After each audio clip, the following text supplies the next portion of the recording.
ASBO, it's a simple building occupation, and it's a community centre really. That's what it is, and it's made up a various group of people who decided that Nottingham had too many buildings that were not being occupied when there's such a big homelessness issue, and all these places have just been deteriorating and not being used, and the original members came in and kind of upgraded the place in ways that they could use recycled materials, and other people to come in, and the community itself coming in and supporting in ways that they can, and developed an art space, a bike workshop, people's kitchen, and all are run voluntarily, also a free shop.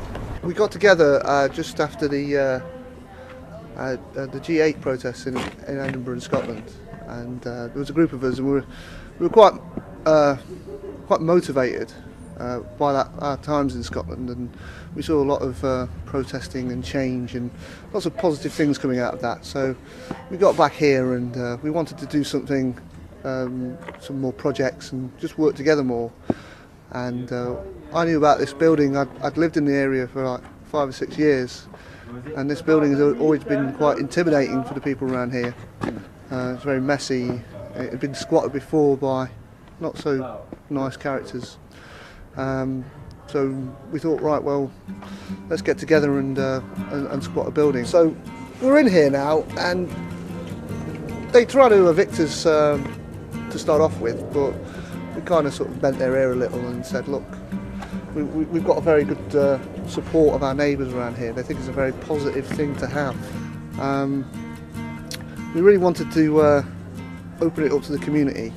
There was a real lack of community projects around here, and the area is marked for quite a lot of regeneration, and they have a lot of money, which doesn't seem to be going into sort of grassroots projects like ours. Why there is a whole eclectic mix of people, so somebody can be really good at woodcraft, somebody can be good at computers. All the computers you see are set up from recycled computers by Lee and Stewart and Clarkins.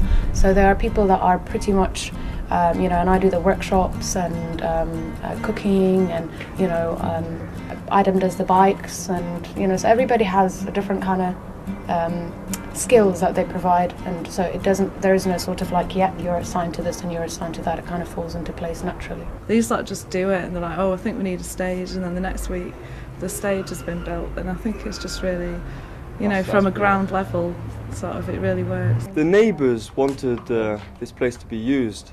It was attracting a lot of vandalism, prostitution.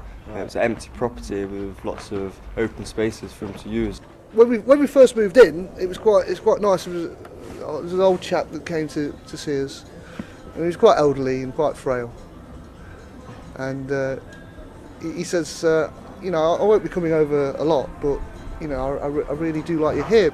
He said, from 5 houses to the left and 5 houses to the right, he's completely alone, because they're all student accommodation. And he says, now I know you're here, I can pop over for a cup of tea when I want. You won't see me that often, but I like to know that there's someone there who's going to be there all year round. And that was quite special for us, because just to get welcomed in like that was like, and that's what's needed. There's a lot of people suffering exclusion here for all sorts of different reasons. And it doesn't even be tackled at any level, really.